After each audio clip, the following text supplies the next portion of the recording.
kasar, main tangan ya. Bang, matel ini. Matel, Bang. Kayak gitu. Mari, Ntar lu kasar, gue kasar nggak suka. Enggak, gue nggak suka cari kasar. Dia udah enak negor. Kenapa? Hah? Peristiwa penganiayaan terjadi di kota Depok, Jawa Barat dan viral di media sosial. Kasih Humas Polres Metro Depok AKP Made Budi membenarkan kejadian penganiayaan tersebut. Bermula dari masalah pembayaran atau keterlambatan angsuran sepeda motor milik korban. Para penagih utang diduga mengenali nomor polisi kendaraan korban dan langsung melakukan pengecekan yang berujung penganiayaan. Korban mengalami luka di bagian lengan kanan serta merasakan memar di bagian kepala diduga akibat dibanting oleh para pelaku. Orang yang diketahui yang diduga sebagai Matel melakukan penganiayaan terhadap seorang warga, di mana video tersebut cukup viral, cukup tersebar di media sosial. Untuk hari ini para pelaku masih kami coba investigasi, masih coba kami lidik, dan korban sudah membuat laporan di Polsek Sukmajaya.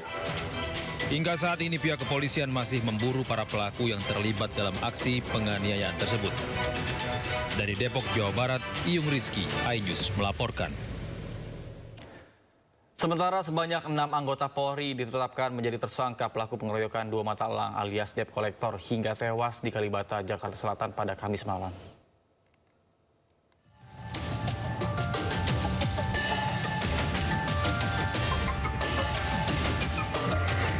Anggota Satuan Yanma Mabes Polri ditetapkan sebagai tersangka pengeroyokan hingga menyebabkan tewasnya 2 mata elang atau debt collector di Kalibata, Jakarta Selatan. 6 orang personil Yanma Mabes Polri yang ditetapkan tersangka antara lain Brigadir IAM, Bribda JLA, Bribda RGW, Bribda IAB, Bribda BN, dan Bribda AM. Para tersangka dijerat dengan pasal 170 ayat 3 KUHP tentang pengeroyokan yang mengakibatkan korban meninggal dunia. Para tersangka akan menjalani sidang etik profesi Polri pekan depan. Berdasarkan hasil penyelidikan di lapangan, penyidik melakukan analisis terhadap keterangan para saksi dan barang bukti, maka penyidik telah menetapkan 6 orang tersangka yang diduga terlibat dalam rangkaian tindak pidana tersebut. Didapati informasi terkait identitas para tersangka yaitu 1. JLA, 2. RGW, 3. IAB, 4. IAM, 5. BN, 6. AM.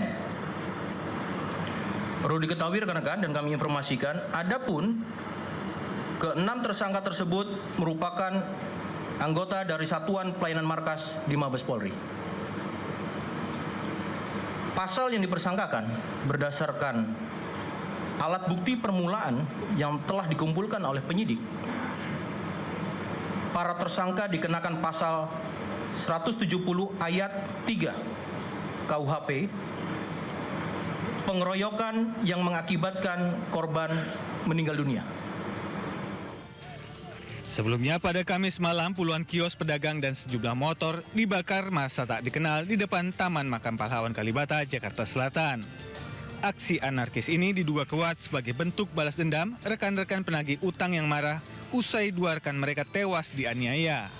Penganiayaan terhadap 2 orang penagih utang terjadi ketika 2 orang korban menghentikan seorang pengendara sepeda motor Kamis sore. Saat sepeda motor dihentikan, 6 orang polisi yang tengah melintas dengan sebuah mobil turun dan langsung mengeroyok kedua penagih utang. Setelah 2 orang terkapar, 6 personil Yanma Mabes Polri ini melarikan diri. 1 orang penagih utang tewas di lokasi kejadian, sementara 1 lainnya menghembuskan nafas terakhir di Rumah Sakit Budi Asih, Jakarta Timur. Dari Jakarta, tim liputan iNews melaporkan. Pemirsa, puluhan kios di depan Taman Makam Pahlawan yang dibakar massa Kamis malam pada hari ini tinggal debu. Akibat kerusuhan dan pembakaran, pedagang merugi dan kehilangan tempat usaha mereka.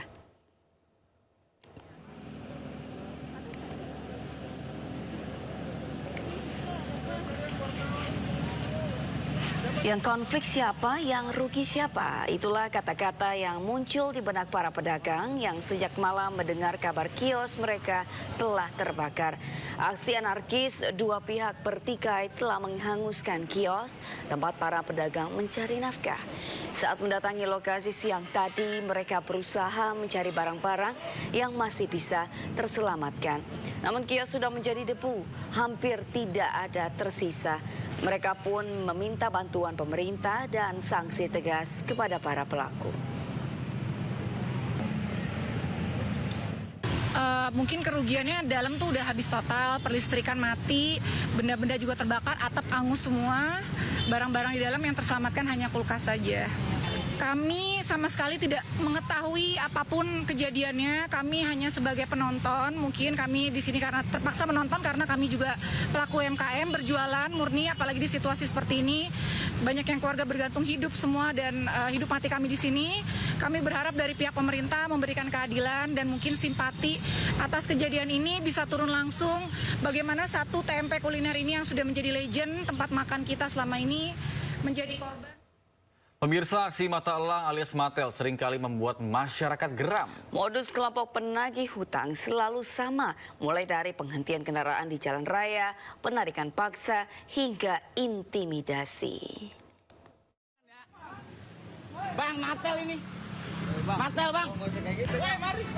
Ntar lu kasar, gua kasar, nggak suka. Lagi-lagi mata elang alias penagih hutang berulah. Seorang warga di Sukmajaya, Depok menjadi korban pengeroyokan dan penganiayaan yang diduga dilakukan oleh sekelompok mata elang. Akibatnya korban luka serius karena dibanting pelaku.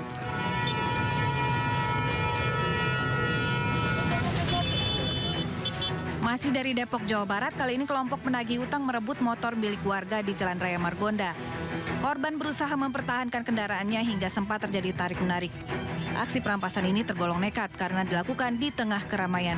Tak butuh waktu lama, polisi yang mendapat laporan segera menangkap pelaku. Video perlakuan semena-mena mata elang atau penagih hutang belakangan viral bermunculan di media sosial. Aksi mereka selalu dengan pola yang sama, mulai dari penghentian kendaraan di jalan raya, menarik paksa, hingga intimidasi yang berujung ricuh. Berdalih suruhan dari perusahaan pembiayaan, kelompok mata elang menyasar kendaraan warga. Tak jarang meski status kendaraan sudah lunas, matel atau mata elang tetap merampas kendaraan itu dan pemilik yang tak berdaya terpaksa merelakan motor mereka raib. Otoritas Jasa Keuangan telah mengatur tata cara penagihan tunggakan yang sesuai dengan kaidah.